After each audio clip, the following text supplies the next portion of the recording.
L'hiver de 1834 avait été particulièrement rigoureux à Ville-sur-Loire. Le gel dessinait des motifs sur les fenêtres, comme si des artistes invisibles travaillaient la nuit. La rivière, toujours vivante et bruyante, collait maintenant avec un calme étrange, charriant des plaques de graisse qui s'entrechoquaient avec un bruit sec, presque métallique. C'est par une matinée comme celle-là, de ciel blanc et de silence cassant, qu'il est arrivé. Personne ne savait vraiment d'où il venait. Certains disaient l'avoir vu descendre de la diligence de Tours, d'autres affirmaient qu'il avait simplement surgi sur les quais, comme s'il était sorti de la brume. Il s'appelait Étienne Vasseur, ou du moins c'est le nom qu'il a donné. Il avait un peu plus de 30 ans, des cheveux foncés, et un regard qui semblait examiner non seulement ce qui était devant lui, mais aussi ce qui était caché derrière. Le genre de regard qui met les gens mal à l'aise, comme si leur secret était soupçonné et mesurait un silence. Il ne partit qu'une valise en cuir usé et une canne en baudelaire, polie par l'usage, et, attaché à sa ceinture, un petit médaillon bronze gravait un symbole, un cercle incomplet. S'il va bien lui cet homme toujours là, l'auriez-vous salué ou auriez-vous traversé la rue? Laissez votre réponse de commentaire, car cette première impression est importante. Le seul à parler immédiatement fut le bien pêcheur, Louis. « Bonjour, monsieur, vous cherchez un logement ?» Et Étienne répondit par un sourire court. « Auberge du Lys, on m'a dit que c'était que la maison est là. » Louis lui indiqua la direction, et avant qu'il ne puisse poser d'autres questions, Étienne marchait déjà dans la rue principale, comme s'il savait exactement où aller. À la berge du Lys, le propriétaire Formier l'accueillit avec le mélange habituel d'hospitalité et de curiosité. « D'où venez-vous, monsieur le Vasseur ?»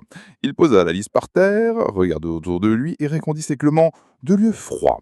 Cette réponse s'arrêtait calculée, n'a pas aidé à étrancher la curiosité locale. Et comme toute petite ville, Ville-sur-Loire vivait des histoires, et l'arrivée d'un étranger était toujours une matière première pour de nouveaux récits. Dans les premiers jours, Étienne Urbu marchant seul le long de la rivière, même aux heures les plus froides du matin. Il observait la glace, le courant, les bateaux à marée. Parfois, il notait quelque chose dans un petit carnet à couverture marois. Personne n'allait quoi. Une fois, un garçon nommé Adrien s'est approché pour Jean au coup de liégeois de notes. Avant qu'il puisse lire, Étienne s'en mal carnet et dit « Une curiosité écritive peut être dangereuse, mon garçon. Si vous aviez été Adrien, auriez-vous pisté, auriez-vous replané ?» Écrivez-le, car c'est le genre de détail qui définit qui se met en danger et qui survit. C'est par une nuit particulièrement glaciale, où le vent semble traverser les murs, que le premier incident s'est produit. La famille Marchand, qui vivait près de l'église, a été réveillée par de forts coups à la porte. Lorsque M. Marchand a ouvert, il n'a trouvé personne, juste un paquet enveloppé dans un tissu mouillé, avec un médaillon identique à celui d'Étienne.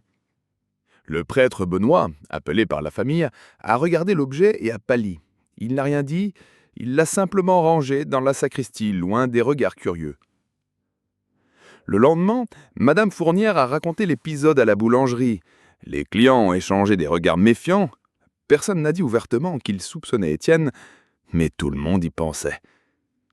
Lui, de son côté, continuait ses promenades silencieuses et prolongées, comme si rien ne s'était passé.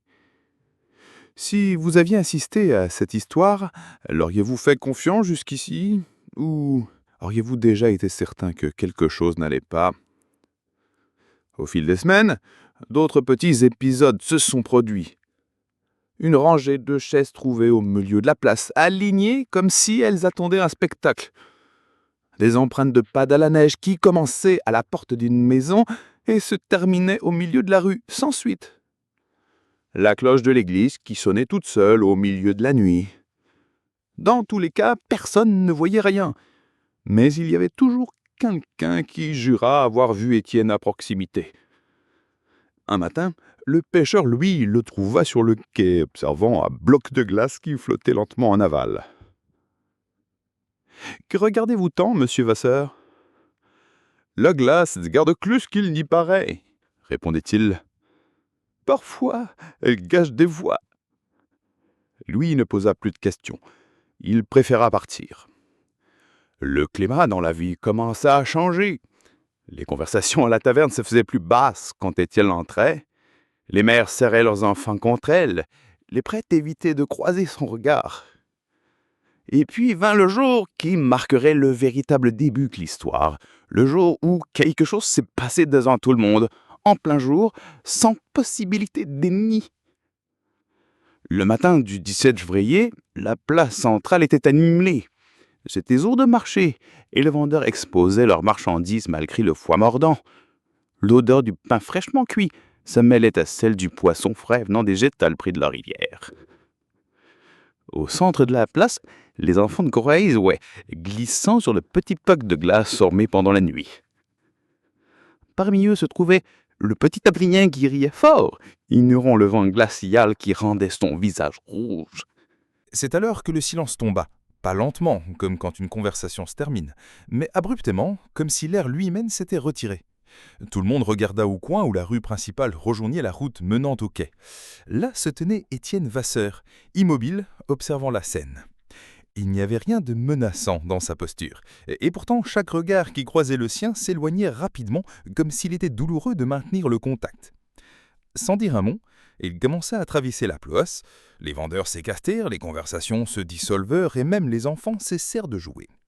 Lorsqu'il arriva au centre, il s'agenouilla devant la fontaine et sortit de sa poche le bédaillon de bronze.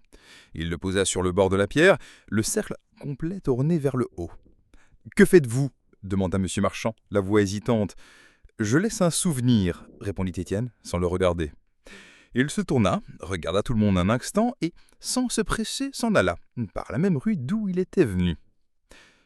Le prêtre Benoît s'approcha de Fontaine et, en voyant le médaillon, recula comme s'il avait reçu un choc. « Personne ne touche là ça !» dit-il fermement. Mais Adrien, curieux comme toujours, fit un pas en avant. « C'est juste un morceau de métal !» Avant que quelqu'un ne puisse l'arrêter, il tendait la main et toucha le médaillon. À cet instant, toutes les cloches de la ville commençaient à sonner en même temps. Le son résonna dans les rues, assourdissant et impossible à ignorer. Adrien tomba à genoux, les yeux écarquillés, comme s'il avait vu quelque chose que personne d'autre ne voyait. Le médaillon, maintenant, était glacé comme de la glace pure, dégazant une légère vapeur dans l'air froid. Le prêtre tira le garçon à l'arrière et couvrit l'objet avec un tissu, l'emportant rapidement dans l'église. Les cloches s'arrêtaient aussi soudainement qu'elles avaient à peine commencé. La place resta silencieuse pendant quelques secondes, jusqu'à ce qu'une femme murmure « C'est lui qui apporte ça !» Si vous étiez là, auriez-vous suivi le prêtre pour voir où il rangeait le médaillon, ou auriez-vous couru chez vous? Écrivez dans les commentaires, car c'est ici que l'histoire commence vraiment à se diviser. Cette nuit-là, personne ne vit Étienne quitter l'auberge du Vice, mais le lendemain matin, la porte de sa chambre était entr'ouverte. Madame Fournier attendait un peu feu la ménage et trouva le lit fait, la valise au même endroit, et le carnet à couverture ouvert sur la table. Il n'y avait qu'une seule phrase écrite sur la page. Le froid enseigne. La Noël se répandit rapidement. Le prêtre verrouilla le médaillon dans la sacristie et interdit à quiconque d'y entrer sans sa présence. Les hommes commencèrent à se relayer pour patrouiller les rues pendant la nuit. Et pourtant, de petits incidents commencèrent à se multiplier. Des portes trouvées ouvertes le matin, même si elles étaient fermées à clé la nuit. Des objets qui changeaient de place à l'intérieur des maisons. Des empreintes de pas dans la neige qui allaient jusqu'à une fenêtre et s'arrêtaient là. Dans toutes les conversations, le nom d'Étienne Vasseur surgissait. C'est le 20 février que le premier événement impossible à ignorer s'est produit. Il était midi lorsque des cris résonnèrent depuis la rivière. Les gens coururent jusqu'au quai et virent Adrien au milieu de l'eau gelée, debout sur une plaque de glace, regardant fixement la rive. Personne ne savait comment il était arrivé là. La glace n'était pas assez solide pour supporter le poids d'un homme adulte, mais Adrien semblait parfaitement en sécurité. Et sur la rive opposée, immobile, se tenait Étienne. Il ne fit aucun geste, ne dit pas un mot. Il observa simplement pendant que les pêcheurs soulevaient le garçon qui, une fois tiré sur la terre ferme, dit seulement « Il m'a appelé ». Les pêcheurs regardèrent à nouveau l'autre rive. Il n'y avait plus personne. À partir de ce jour, la division dans la ville devint claire. Certains croyaient qu'Étienne n'était qu'un étranger excentrique, victime de la superstition. D'autres étaient convaincus qu'il apportait avec lui quelque chose de dangereux, peut-être mortel. Le prêtre a convoqué une réunion à l'église. « Nous devons décider quoi faire, dit-il d'une voix grave. Nous ne pourrons pas faire comme si le vient de se passer. » Valérie, la fille de Madame Fournier, fut la première à prendre la parole. « Expulsez-le !» Mais Louis, le pêcheur, secoua la tête. « Et s'il part et amène Zelka avec lui ?» Le silence qui l'a suivi fut plus froid que le vent qui s'ouvrait d'aurore. « Si vous aviez été à cette réunion, Auriez-vous voté pour l'expulsion ou pour le laisser rester? Cette décision peut sembler simple maintenant, mais pour eux, elle ne l'était pas. Pendant ce temps, cette même nuit-là, quelqu'un revu Étienne au bord de la Loire, observant la rivière gelée, et à côté de lui, une sombre silhouette, petite, immobile, presque imperceptible dans la brune. La nuit à Ville-sur-Loire avait une qualité étrange en cette fin de février. Ce n'était pas seulement le froid mordant ou la brume qui rentait comme des voiles sur les roues de pierre. Il y allait quelque chose dans le silence, comme si toute la ville retenait son large pigue. Depuis la réunion à l'Élysée, les regards méfiants étaient venus la routine. Personne ne passait de l'autre côté de la rue sans regarder par-dessus son épaule. Les bougies aux fenêtres restaient allumées jusqu'à l'aube. Et pourtant tout le monde savait que ce n'était pas la lumière qui éloignait Étienne Vasseur. Le pêcheur Louis fut le premier à voir quelque chose cette nuit-là. Il rentra du quai avec ses filets vides lorsqu'il aperçut au bout de la rue une silhouette immobile devant la porte de la boulangerie. Elle était grande, immobile, et semblait tenir quelque chose dans ses mains. Louis fit quelques pas pour s'approcher, mais avant de pouvoir l'appeler, la silhouette se retourna lentement. Il n'y avait aucun autre, c'était Étienne, qu'il tenait un morceau de glace parfaitement rond avec quelque chose à l'intérieur. Louis n'a pas pu voir ce que c'était, mais assez pour sentir le frisson qui a parcouru sa colonne vertébrale. Sans dire un mot, Étienne posa la glace sur le seuil de la porte de la boulangerie et disparut au col de la rue. Le lendemain matin, Valérie trouva le bloc de glace partiellement fondu. À l'intérieur, il y avait un petit médaillon, le même cercle incomplet. Elle ne le toucha pas. Elle appela le prêtre qui, en le voyant, murmura simplement « Il laisse les signes. Si vous aviez vu une chose pareille devant votre porte, l'auriez-vous laissé fondre toute seule, ou l'auriez-vous brisée pour découvrir? Écrivez-la dans les commentaires, qu'assez choix pour en dire plus sur vous, vous ne le pensez. » Dans les jours qui ont suivi, des signes ont commencé à apparaître dans d'autres endroits. Sur la corde de l'église, une coiffe faite de branches sèches, attachée avec un cilieur rouge. Dans le puits de place, un soulanon franc à carre attaché au sud. Sur la genette de l'école, 3 marques humains, trop petits pour être celles d'un adulte, mais trop grandes pour appartenir à n'importe quel enfant de la vie d'œuvre. Chaque objet ou marquette est trouvé en l'aube, toujours un peu des nuits le brume dense.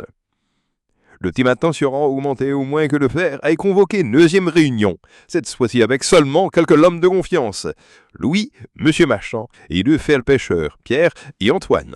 « Et jouez avec non, dit Machalon en frappant du poing sur la table. « Et plus nos jeux, plus il décide des vieilles, répondit Louis. Le prêtre, il y a quelques temps un peu, comme s'il pesait le courage qu'il avait devant l'œil. Si nous allons vers l'œil, nous trouver et à ce que nous allons trouver. Il a décidé. Il fermera une veillée spéciale, non seulement pour observer, mais pour suivre Étienne s'il sortait la nuit. Il n'avait plus la patience à attendre. La première nuit de la veillée, Louis et Pierre ont suivi Étienne depuis le dans l'Ulysse jusqu'au quai. Il marcha lentement, sans se soucier de ses propres pas qui dézonnaient sur les pièces. Sur le quai, il s'attachait à arroser quelque chose dans l'eau, une petite boîte en poivre. Louis et Pierre se sont regardés. Quand ils ont reporté leur regard sur la rivière, la boîte avait déjà disparu, emportée par le courant. Et Étienne, il les regardait directement. « Vous ne devriez pas être ici, dit-il, la voix basse mais claire. « Que faites-vous » demanda Pierre en essayant de rester ferme. « Je me prépare. » Sans plus d'explication, il passa entre eux et retourna en ville. L'odeur froide de la rivière sembla le suivre. Si vous aviez été dans cette situation, auriez-vous eu le courage de continuer à le suivre ou seriez-vous rentré chez vous? Le lendemain, quelque chose est arrivé qui confirmerait, pour beaucoup, que le danger était réel. Le jeune Adrien, le même qui avait déjà touché le médaillon sur la place, est disparu le matin. Sa mère jurait qu'il jouait dans le jardin. Elle s'est retournée quelques minutes, et quand elle est revenue, le garçon avait disparu.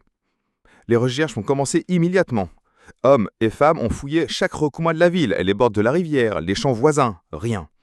À la tombée de la nuit, le prêtre Benoît a trouvé quelque chose sur la porte de l'église. Le manteau d'Adrien, soigneusement plié.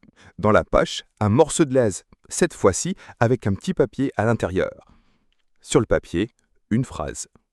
Le froid écoute. La panique s'est installée. Madame Fournier jura avoir vu l'Étienne ce même jour, marchant à la latte en direction de la route de Tours. Louis tenta de convaincre quelques hommes qu'ils suivre, mais peu accepteurs. Et si c'était un piège » murmura Marchand. Le deuxième jour, sa nouvelle d'Adrien fut marquée par une découverte macabre. Sur le quai, sur les branches gelées, il y avait de petites empreintes de pas mouillées qui allaient jusqu'au bord et s'arrêtaient. La troisième nuit sans Adrien, la patience de la ville s'épuisa. Le prêtre Guenois appelait tous les hommes capables de manier une arme, même si c'était qu'une rame en morceau de fer, pour une réunion sur la place. Le froid était gars à fond de le pot, et la brume avorlait presque impossible de te le voir à plus de 5 mètres. Malgré cela, plus de 20 invités se sont réunis, formant un cercle autour du prêtre. Aujourd'hui, sa salamine est-il. S'il n'apporte pas le garçon, nous irons le chercher. Louis, qui jusque-là était contre une action directe, ne protesta pas. Les visages de Tours étaient endurcis par la peur et la colère. Il fut décidé qu'ils se diviseraient en 3 groupes. Un, dirigé par le prêtre, irait au quai. Un autre par Louis, patrouillant l'allée de route. Le dernier, commandé par Pierre et Antoine, resterait en garde près de l'église, au cas où Étienne tenterait de sabler de chaise. Tout après minuit, le groupe de l'Ouest aperçut une silhouette sur la haute. La Felcure marcha lentement, comme si elle ne sentait pas le froid. Quand ils s'approchèrent, la faible lumière des lanternes révéla le manteau sombre et le chapeau à large bord. « Étienne !» cria Louis. Il s'arrêta, se retourna et fit face au groupe. Sur son bras gauche, il tenait quelque chose enveloppé dans un tissu. De la main droite, il leva un morceau de glace transparente et tous virent, avec un frisson, un petit médaillon à l'intérieur. « Où est le garçon ?» demanda Louis la voix ferme. « Il est en train d'apprendre, » répondit Étienne. « Vous ne comprenez pas maintenant, mais vous comprendrez. » Louis fit un pas en avant. « Ramenez-le !» Étienne le regarda longuement, puis laissa tomber le bloc de glace par terre. Le son de l'impact fut sec, suivi d'un silence absolu. Quand les lanternes se recentrèrent sur lui, la route était vide. Pas de traces de pas dans la neige, pas de bruit autre que le vent. Le groupe se dispersa avec plus de doutes que de réponses. Mais cette même nuit, un cri venant du bord de la rivière fit courir tout le monde. Là se tenait Adrien, debout sur la glace encore une fois. Mais cette fois, il n'était pas seul.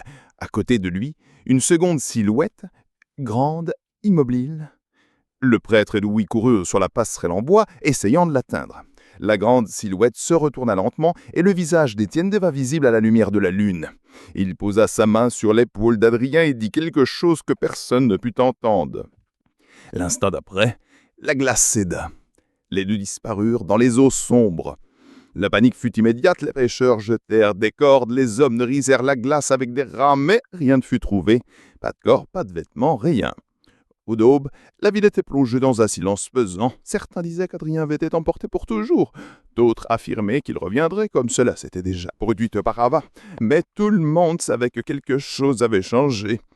Car ce matin-là, au-dessus de la porte de l'église, pendait un tissu sec et sur lui était brodé, avec du fil noir, une phrase « Le froid enseigne, le froid emporte ».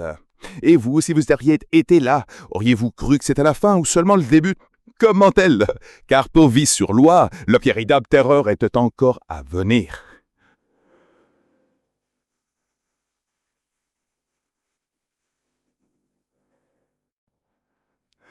L'aube suivant la disparition d'Adrien fut différente de toutes celles que Ville-sur-Loire avait connues. Ce n'était pas seulement le froid mordant, ni la brume épaisse qui garampait dans les rues, c'était le bois, un poids invisible qui s'installait sur les épaules et dans les voies. Les gens évitaient de regarder la rivière. Ceux qui l'avaient passé par lequel le faisaient rapidement, sans tourner la tête. Le silence qui est très habituel à cette période de l'année de la venue à Cap-Chocrute. Et comme toujours, le prêtre Benoît fut le premier à dire ce que beaucoup craignaient d'admettre. Il n'est pas parti. À la messe de ce dimanche, l'église était pleine. Pas par foi, mais par peur. Les bougies brûlaient avec des flammes instables, comme si le vent soufflait par des fissures invisibles. Le prêtre a essayé de tenir le méli, mais chaque fois qu'il mentionnait le mot perte, le son des cloches se mêlait, lointain, presque imperceptible. Louis, assis au premier rang, sentait son estomac se retourner. Il connaissait la Loire, il connaissait l'hiver, et il savait que la glace brisée signifiait la mort.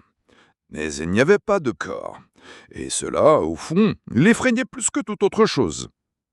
Lorsque la messe fut terminée, Pierre et Antoine vinrent le voir. Nous devons chercher plus loin, dit Antoine. La rivière emporte et la rivière l'amène, répondit Pierre, comme s'il a répété une phrase entendue le port. Louis savait qu'ils avaient raison, mais il savait aussi que lorsque la rivière amène quelque chose, ce n'est jamais exactement comme avant. Si vous aviez été Louis, auriez-vous continué à chercher? Ou auriez-vous accepté qu'il y ait des choses qu'il ne faut pas trouver? Laissez-le dans les commentaires, car cette décision change le cours de toute l'histoire. Cet après-midi-là, les recherches commencèrent en aval. Des hommes dans des bateaux ramés entre les plaques de glace utilisant des crochets pour vérifier chaque bombe sous la surface. Les femmes, sur la rive, observaient avec des mouchoirs serrés dans leurs mains. Le soleil était faible, presque impuissant contre le froid. C'est vers les crépuscules que quelque chose s'épaissit. Un des pêcheurs a crié « Dis tous les bateaux souvent peu pochés ». Ayant connu Pluck des Gris se trouvait le manteau de Driem. Il n'y avait pas de sang, pas de déchirure, mais le tissu était complètement sec. Le prêtre Robert Stolien devant blanc. Ce n'est pas l'œuvre de la rivière. Louis prit le manteau et remarqua qu'il y avait quelque chose dans la poche. Un petit bloc de glace avec un message gravé en lettres minuscules. Vous n'écoutez pas. La nouvelle se répandit comme ça. Les familles verrouillées lirent les postes avant la nuit. Quelle de personnes n'osaient la rester vers nous, même l'enduire y restait fermé. Le silence revint, plus lourd. Mais comme le femme a déjà, le silence à Ville-sur-Loire ne dure jamais. Vers minuit, bonne nuit, se réveillait avec un bruit en entrant la rue, des pas lents et réguliers qui résonnaient entre les maisons. Elle se leva, alla à la fenêtre, regarda le rideau. Là se tendait Étienne Vasseur, marchant seul dans le nez, lorsqu'on entre lieu parfait d'un poignée de pas. Il s'arrêta au milieu de la rue, leva le visage, comme s'il sentait le vent, et regarda directement la fenêtre de Valérie. Il ne sourit pas, ne parla pas. Il resta là, pendant quelques secondes, qui parurent des heures.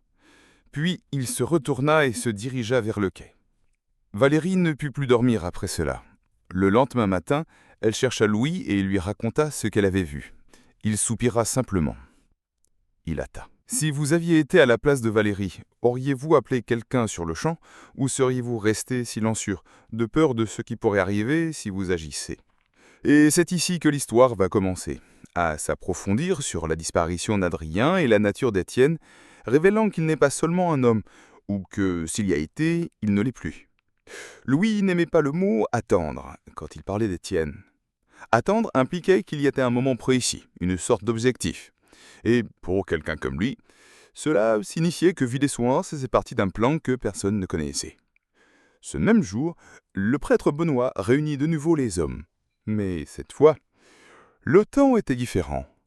Il n'y avait pas de discours enflammés ni de propositions d'embusqués.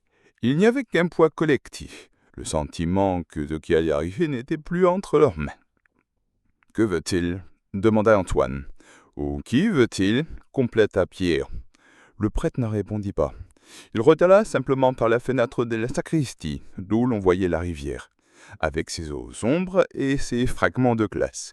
Cette nuit-là, Louis décida de patrouiller seul. La lune était couverte de nuages et la lanterne dans sa main projetait des ombres inquiètes sur les façades de pierre. Le vent portait un son étrange, presque comme un chant lointain. En suivant le tronc, il arriva au quart. Sur la planche mouillée, il y avait une traînée de gouttes d'eau, formant un chemin qui allait jusqu'au port de la rivière, et s'y a arrêté. Mais le plus troublant était à l'autre extrémité. La traînée commençait exactement à l'escalier qui menait à la porte de l'église. Elle devait courir jusque-là en fonçant la porte. L'intérieur était sombre à l'exception d'une seule bougie allumée devant l'autel. Et au centre, sur le banc partipole, se trouvait le manteau d'Avignon, sec, plié, et avec le médaillon des bronzes posé dessus. Quand Louis tendit la main pour le prendre, un souffle d'air vacaciel éteignit une bougie, et dans l'obscurité, il entendait la voix. Basset, trop proche pour ne voir personne. Vous écoutez maintenant, Louis? Si vous aviez été Louis, auriez-vous couru dehors ou auriez-vous essayé de répondre? Ce choix peut-être était la dernière chance de changer le cours de l'histoire. Louis courut. Il sortit par la porte latérale et ne s'arrêta que lorsqu'il atteignit la maison de marchand. Il raconta ce qu'il avait vu, mais les mots semblaient perdre de leur force face au silence de son interlocuteur. Marchand écouta tout et, à la fin, dit seulement « Ce n'est plus à propos d'Adrien ». Dans les jours qui suivirent, de nouveaux signes commencèrent à apparaître.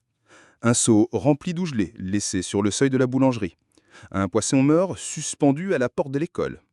3 marques circulèrent dans la neige, comme si quelqu'un avait fait trôner une canne sur le sol pour former des trous parfaits. Et chaque jour, plus de gens affirmaient avoir vu Étienne, parfois près de la rivière, d'autres fois sur la place, immobile, observant les maisons comme quelqu'un qui mémorise le plan d'un lieu. C'est lors d'une de ces occasions que Valérie, en rentrant chez elle, trouva quelque chose d'étrange. Au centre de son salon, sur la table, il y avait un bloc de glace de la taille d'une casserole. À l'intérieur, un petit bateau de jouet parfaitement préservé. L'objet ne lui appartenait pas. Et personne ne savait comment il était entré dans la maison, car toutes les portes et fenêtres étaient verrouillées. Louis en entendant parler du bateau. Pâlit. Ce bateau appartenait à un garçon qui a disparu il y a longtemps. Valérie sentit son estomac se retourner. Si c'était vrai, alors ce qu'Étienne faisait n'était pas limité à Adrien. Il ramenait des choses et des souvenirs que la ville avait enterrés depuis longtemps. Le point qu'une mine en vint par un énuiement fort, lorsque la place fut envahie par un bruit métallique, comme des échelles qui tannent sur le sol. Les gens ouvrirent des fenêtres et virent une scène qu'ils n'oublieraient jamais. Au centre de la place, il y avait 10 blocs de glace, chacun avec un objet différent à l'intérieur. Une chaussure d'enfonisée, un crucifix cassé, un foulard brodé la lettre F et une bouteille en verre à moitié pleine d'eau, un garnet fermé avec un ruban rouge, une petite poupée de chiffon, une clé rouillée, une bague dorée, un morceau de corde, et dans le dernier bloc, le médaillon d'Adriol. Autour de ces blocs, les marques dans la nage formaient un cercle parfait. Et au point le plus éloigné de la place, presque caché par la brume, se tenait Étienne. Il observait en silence, et quand tout le monde se tourna vers lui, il fit un pas en arrière et disparut. Le lendemain matin, les blocs avaient fondu, mais les objets restaient intacts. Personne nous a touché en scène. Le prêtre, en bruyant la scène, déclara « Ce n'est pas une néarse, c'est une invitation ». Les semaines suivantes furent marquées par un silence tendu. Ville-sur-Loire n'a pas retrouvé son rythme normal, mais elle n'est pas non plus tombée en panique ouverte. C'était comme si toute la ville avait décidé, sans se concerter, de vivre en suspension. Observant, attendant, craignant. Les blocs de glace sur la place étaient encore un sujet de discussion, mais personne n'osait les toucher. Les objets à l'intérieur ont été ramassés par le prêtre Benoît, qui a tout enfermé dans une pièce derrière la sacristie. La clé restait toujours avec lui.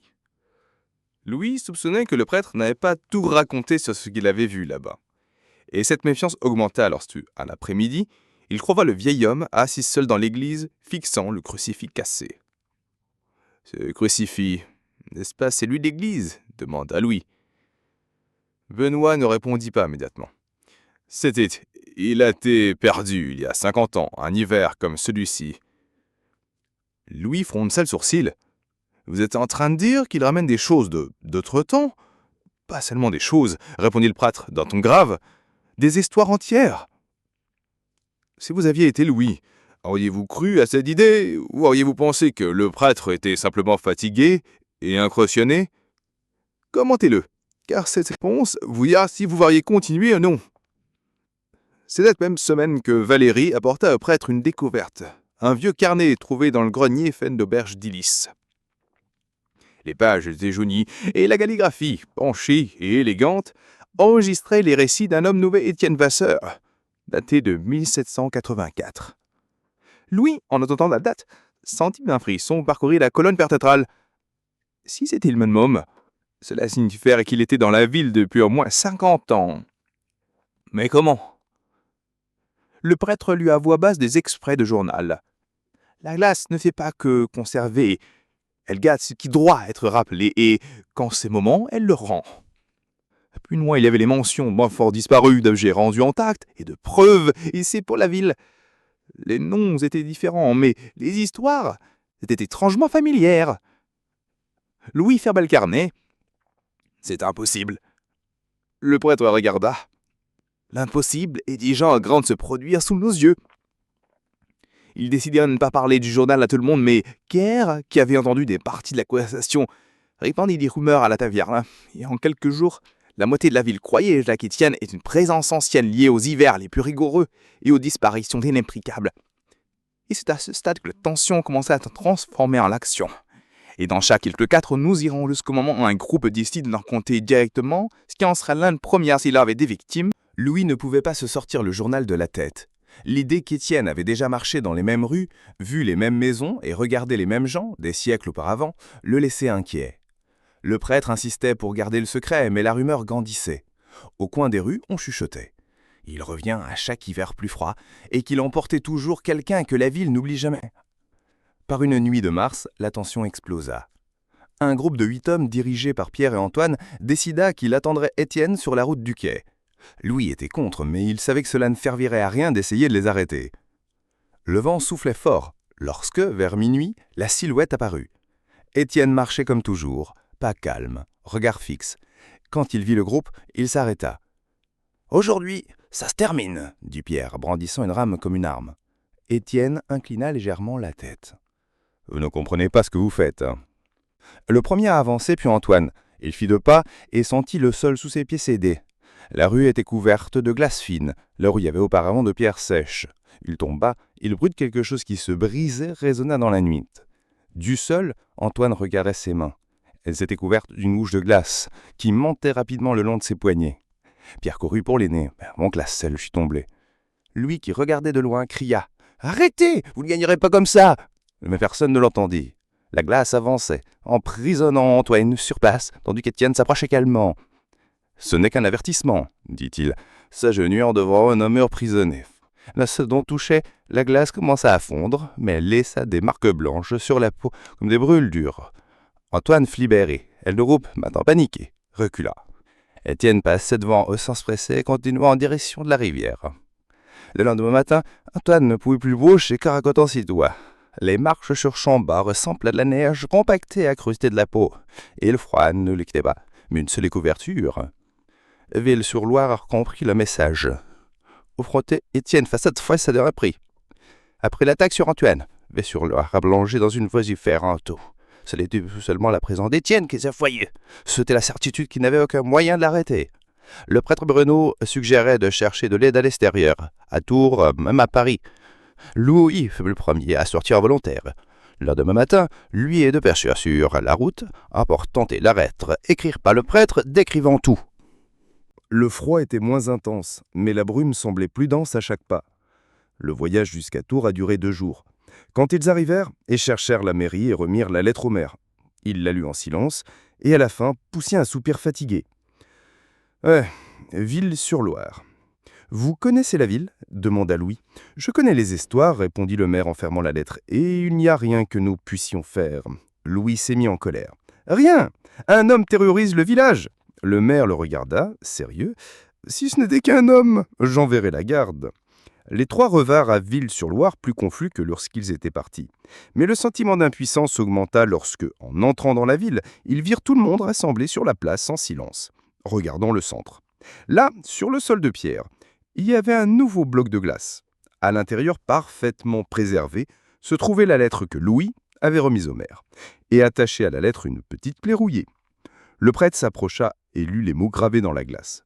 « Il n'y a pas de porte pour vous à ouvrir. » Cette nuit-là, personne ne dormit. Le vent soufflait par les fissures et dont chaque rafale, il semblait porter un murmure. Certains jurent d'entendre leur nom chuchoter dans l'air. Louis se mit en colère. « Rien! Un homme terrorise le village !» Le maire le regarda, sérieux. « Si ce n'était qu'un homme, j'enverrai la garde. » Les 3 revinrent à Ville-sur-Loire plus confus que lorsqu'ils étaient partis, mais le sentiment d'impuissance augmenta lorsque, en entrant dans la ville, ils girent tout le monde rassemblé sur la place, en silence, regardant le centre. Là, sur le sol de pierre, il y avait un nouveau bloc de glace. À l'intérieur, parfaitement préservé, se trouvait la lettre que Louis avait remise au maire. Et attachée à la lettre, une petite plaie rouillée. Le prêtre s'approcha, il lut les mots gravés dans la tasse. « Il n'y a pas de porte pour vous à ouvrir. » Cette nuit-là, personne ne dormit. Le vent soufflait par les fissures et, dans chaque rafale, il semblait porter un murmure. Certains Jules d'entendre leur nom chuchoter dans l'air, certains géluraient d'entendre leur nom. Louis savait que le visage d'Étienne n'était pas seulement pour eux, c'était un avertissement qu'il contrôlait même ce qui se passait en dehors de la ville. Si vous aviez été à la place de Louis, auriez-vous essayé de vous enfuir ou auriez-vous accepté que Ville-sur-Loire était maintenant une prison invisible? Louis ne pouvait pas détacher ses yeux du bloc de glace au centre de la place. La lettre à l'intérieur n'était pas mouillée ni déchirée. Elle semblait intacte, comme si elle n'avait jamais quitté les mains du maire. Mais la clé semblait plus ancienne que n'importe quelle porte qu'il connaissait dans la ville. Vous avez déjà vu cette clé avant, demanda-t-il au prêtre. Benoît secoua la tête. Mais je connais un format. C'est un type qui a été utilisé sur les tefques maritimes au XVIIIe siècle. Cette phrase résonna dans l'esprit des Louis. 18e siècle, la même époque, le journal trouva la luna d'Ulysse. À la tombée de nuit, quelques hommes effrayants de briser la glace pour retirer la lettre et la clé. Mais peu importe combien de rappels, le bloc ne se brisait pas. Le prix des coqueries avait ancien, les toilantin, j'en ai ri, et les quelques habitants qui observaient encore comme que la yeux reculaient. C'est de là que Ben remarquait quelque chose d'étrange. Chaque ou sur la surface taisait apparaître une fenêtre sur un coin. Mais quelques secondes plus tard, elle se refermait les mêmes. C'était comme si la glace était vivante. Le prêtre intervint. « Arrêtez, ce n'est pas censé être ouvert. » La foule se dispersa lentement et la place devint vide. Mais le lendemain matin, le bloc avait disparu. À sa place, il ne restait qu'un petit cercle d'eau gelée.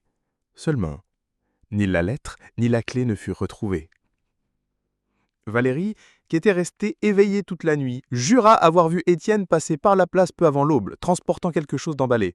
« Il ne regarde pas sur les côtés, dit-elle à Louis. C'est comme s'il suivait une ligne invisible. » Louis pensa au mot gravé dans la glace. « Il n'y a pas de porte pour vous à ouvrir. » Si Étienne avait raison, alors la clé n'était pas une invitation, mais une provocation. Dans les jours qui suivirent, le froid augmenta de nouveau. Les eaux de la Loire commencèrent à geler de nouveau, formant des plaques épaisses. Et, avec la glace, vinrent de nouveaux signes. Des morceaux de tissu pendus aux arbres, de la route de Tours. Des marques circulaires dans la neige, près du puits de la place. Et un bruit métallique qui résonnait les nuits, comme des chaînes qui traînent. Une nuit, lui et le prêtre décidèrent de suivre le bruit. Ils venaient des bords de la rivière. Côté des arbres, il viendrait le vieux qui n'était pas seul. 4 autres habitants avaient également été attirés par le bruit. Sur la glace, éclairée par le clair de lune, se trouvait un grand coffre en bois et en fer. La surface était couverte de cristaux de glacier et pierres qui ressemblaient à des pierres précieuses. Et, sur la serrure, la forme s'ajustait parfaitement à la clé vue dans la bloc de glace. « Se verrouiller, dit Marchand, s'agenouillant devant le coffre, et il vaut mieux que ça le reste, répondit le prêtre Lavatrenouille. Mais Pierre, impatient, commença à frapper sur les cadavres avec une barre de fer. À chaque coup, la glace autour du coffre tremblait, mais elle ne se brisa pas, et le bruit, ce bruit métallique le chêne, devenait plus fort. C'est alors que le saut à la glace boulait. Ce n'était pas un mouvement naturel. De courant, c'était comme si quelque chose de grand poussait par en dessous. Le prêtre a crié de s'arrêter, mais Pierre abandonna courant plus. La glace se brisa. Le coiffe coula, disparaissant la vaisseau sans bois. Et le bruit des chaînes cessa brusquement. Dans le silence qui a suivi, tout le monde a entendu une nouvelle voix vraiment élue quelque part sur la vif. Vous n'étiez pas prêt. Là se tenait Étienne. Observe-moi, il m'aveugle. La lune se reflétait dans les déants qui là son plus. Et, sans rien dire de plus, il se retourna émergeant dans leur preuve. Cette nuit-là, personne ne parla de ce qui s'était passé. Mais à l'aube, le prêtre trouva une petite enveloppe devant la porte de l'église. À l'intérieur, il n'y avait que le morceau de papier avec une phrase écrite en calligraphie ancienne. Certaines portes se perdaient des bien. D'autres ne devraient pas être ouvertes. Louis garda le billet, mais il savait que ce n'était pas la fin. Le sentiment était clair. Étienne les conduisait tous vers quelque chose de plus grand. Et chaque preuve qu'il laissait n'était qu'une pièce de ce jeu glacial. Les jours qui ont suivi l'épisode du coffre furent d'une inquiétude presque palpable. Le froid semblait plus mordant, mais personne ne parlait du climat. Tout le monde savait que ce n'était pas l'hiver ordinaire qui durcissait l'air. C'était comme si la ville était piégée à l'intérieur de quelque chose de plus grand, quelque chose qui respirait avec eux. Le prêtre Benoît n'a plus ouvert l'église de nuit. Louis sortait rarement seul. Man, Pierre et Antoine, autrefois si intrépides, évitaient de passer par la place après le coucher de soleil. C'est par un après-midi gris, sans neige, que le premier changement s'est produit. Les enfants, qui auparavant ne sortaient pas de Chauzy, commençaient à apparaître au fenêtres, curieux. Ils ne regardaient pas les rues, mais la rivière. Louis, en s'en rendant compte, suivit au regard. Là se trouva la Loire. Et au centre, sur une immense plaque de glace, quelqu'un se tenait debout. Étienne. Il ne bougeait pas. La distance en faisait juste une grande ombre, mais la posture était incontournable. Les mains derrière le dos, il faisait face à la ville. Et puis elle a commencé à marcher en direction de la rivière. Chaque pas semblait résonner, même à cette distance. La glace ne se faisait pas sous ses pieds. La Loire reste immobile, comme si le temps s'était arrêté pour lui ouvrir la voie. Lorsqu'il a fait dedans la rive, la place entière était déjà prise d'assaut. Hommes, femmes, enfants, personne ne voudrait être là, mais personne ne pouvait rester là. Étienne est arrêté à quelques mètres du premier groupe. Il a regardé chaque visage lentement, comme si il mémorisait. Et d'une voix ferme, elle a dit « Mélodie survit sur Loire, vous avez oublié ?» Personne n'a répondu. Le silence était si lourd que même le vent semblait être tué. Il a sorti quelque chose de sa poche, une petite glèche en métal. Il l'a levé et il a fait sonner une fois. Le son n'était pas fort, mais il a résonné comme s'il venait de partout. Et puis la glace sur la rivière a commencé à bouger. Les plaques se séparaient, révélant quelque chose en dessous. Des objets, des vêtements, des os, petits, grands. Certains encore avec des t-shirts collés. Les robes que la herbe et des cris commençaient à résonner vers la place. Étienne était un nouveau ville. Tout revient, mais je l'aimais pareil. Louis fit un pas en avant. « Que voulez-vous de nous ?» Le regard d'Étienne se para sur lui. « Ce n'est pas de vous que je veux. C'est de ceux qui sont venus avant. » Il n'a rien dit repris, il laissa tomber la cloche à terre et se retourna, marchant vers la rivière. Les plaques de glace se refermèrent derrière lui, cachant tout. Le prêtre Benoît s'agenouilla au centre de la place, les mains tremblantes. Il a ouvert l'hiver, le froid est arrivé avant le calendrier. Nuit après nuit, les températures ont chuté à des niveaux que Ville-sur-Loire n'avait jamais connus, même lors des hivers les plus rigoureux du passé. Les cheminées brûlaient sans relâche, mais il semblait que la chaleur se dissipait dans l'air avant de toucher la peau. Les bateaux de pêche restèrent coincés au quai, me gelés dans l'eau solide. Le pain a commencé à se faire rare, et comme toujours, le silence a venu avant que la peur ne devienne panique. Louis remarqua les changements sur les visages, des regards plus courts, des conversations plus basses, des pas plus rapides. Ce qui était autrefois une union contre un danger commun commençait à se fragmenter. Des voisins qui partageaient du bois de chauffage des semaines auparavant verrouillaient maintenant portes et fenêtres, faisant semblant de ne pas entendre quand quelqu'un frappait pour demander de l'aide. Et au milieu de cela, des signes d'étinévette surgeaient dans des endroits improbables. Valérie a trouvé un blun de glace à l'intérieur du forétin. Pierre jure avoir vu des empreintes de pas monter jusqu'à la tour de la cloche, mais aucune ne descendait. Marchand se réveilla avec la marque d'un cercle de glace sur la poitrine, comme s'il avait dormi sous la neige. Le prêtre Benoît a commencé à dire lors des messes que la rivière était maintenant dans la ville. Peu de gens comprenaient, mais personne n'osait rien. Un matin, Louis fut réveillé par un fracas. En ouvrant la porte, il vit la place couverte d'une goutte glacée si lisse qu'elle reflétait les maisons comme un miroir. Au centre, il y avait un nouveau cercle, et à l'intérieur, 20 blocs de glace tous identiques. À l'intérieur de chaque bloc, un objet, des cuillères, des morceaux de tissu, des outils, des jouets.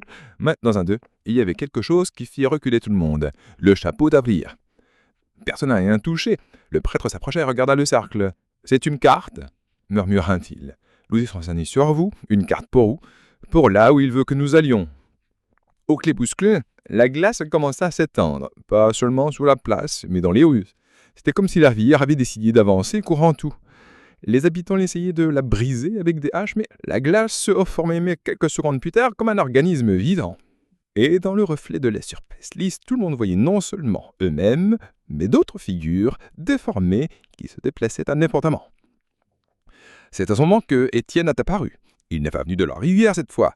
Il a suggéré au milieu de la rue principale, marchant calmement, comme si la classe était qu'un seul ordinaire. Les gens s'éloignaient, mais ne fuyaient pas. Il y avait quelque chose d'hypnotique dans sa présence. Il s'arrêta devant le prêtre. « Êtes-vous prêt ?» Benoît prit une profonde aspiration. « Prêt pourquoi ?» Étienne sourit pour la première fois, pour voir comment tout a commencé. Sans attendre de réponse, il fit un pas en arrière et la glace sous ses pieds s'ouvrit comme un rideau. De la fente s'éleva un vent glacial accompagné d'un solo lointain, comme des cloches qui sonnent sous l'eau. Louis, paralysé, vit des figures apparaître dans la fente. Des hommes, des femmes, des enfants, mais tous immobiles, emprisonnés dans des blocs de glace avec des expressions calmes, presque sereines. Étienne leva la main et les désigna. Ce sont ceux qui sont venus avant, et certains d'entre vous les rejoindront.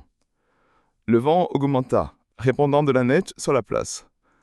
Lorsque Louis a réussi à se couvrir les yeux, Étienne avait déjà disparu, et la fente était fermée. Mais quelque chose avait changé. 3 habitants manquaient à l'appel. Personne ne les a vus partir. Personne ne les a dû être emportés. Mais tout le monde savait où ils étaient maintenant. Ville-sur-Loire était dans ce qui semblerait être le jour le plus froid de son histoire.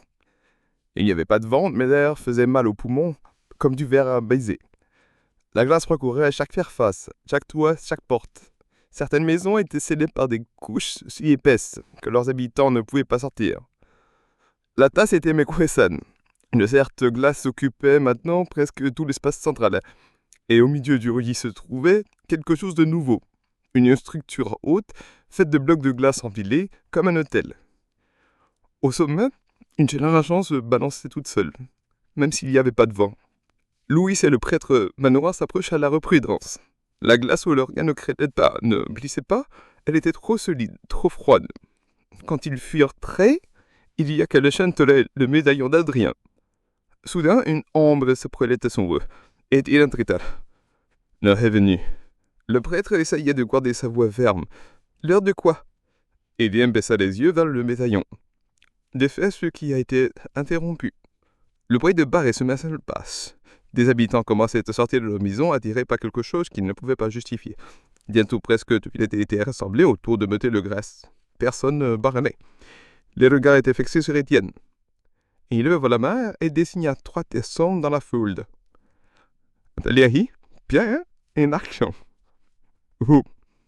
Un mieux me pas quoi dans le comme Louis fit pour l'arrière. Non. Si vous voulez qu'Étienne prenne moi. Étienne regarda pendant quelques secondes. Vous n'avez pas compris. Je ne choisis pas. La glace choisit. Valérie tenta de reculer, et la glace sous ses pieds commença à bouger, comme si des mains invisibles la tiraient vers l'avant. Pierre et Marchand eurent le même sort.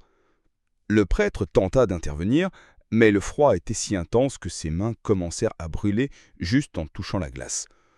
Lorsque les 3 se tinrent devant l'autel, Étienne plaça le médaillon autour du cou de Valérie. Le son des cloches revint profond, venant de toutes les directions. La glace sous l'autel s'ouvrit, révélant de l'eau sombre et immobile. Reflétée à la surface, ce n'était pas l'image de la place, mais une autre scène. Ville-sur-Loire telle qu'elle était il y a des siècles, avec des visages que Louis reconnut du vieux journal. Dans le reflet, il y avait aussi des blocs de classe, et, à l'intérieur, des gens. Étienne se tourna vers la foule. Tout revient, tout se répète. Valérie, Pierre et Marchand furent tirés dans l'eau, sans crier, comme s'ils acceptaient. La glace referma sur eux, et l'autel commença à se fissurer. En quelques secondes, il ne restait rien d'autre qu'une surface lisse, comme si rien n'avait jamais été là. Louis regarda autour de lui. Personne ne bougeait. C'était comme si la ville entière était gelée. non par peur, mais par une autre force. Étienne passa devant lui et murmura « Vous comprendrez encore, Louis, mais pas cet hiver. » Et puis, il marcha vers la rivière. Les plaques de glace sourirent pour le laisser passer, se refermèrent derrière lui, jusqu'à ce qu'il disparaisse complètement. Le froid commença à diminuer au même moment. Les couches de glace sur les portes et les fenêtres commencèrent à fondre. Mais personne ne célébra. Ce jour-là, Ville-sur-Loire recommença à respirer, mais avec un poids qui ne partirait plus jamais. 3 personnes avaient disparu, et tout le monde savait qu'il leur paierait d'y faire prochainement. Des mois plus tard, alors que le printemps avait déjà pris possession de la ville, Louis trouva quelque chose au bord de la Loire. Un petit bloc de glace, presque fondu, avec une gêne en argent à l'intérieur. Sur le métal, il y avait une inscription gravée. Certains hivers ne finissent jamais. Il n'en parla à personne. Il garda le chêne et attendit. Car, au fond, il savait qu'Étienne avait raison. Ce n'était pas terminé.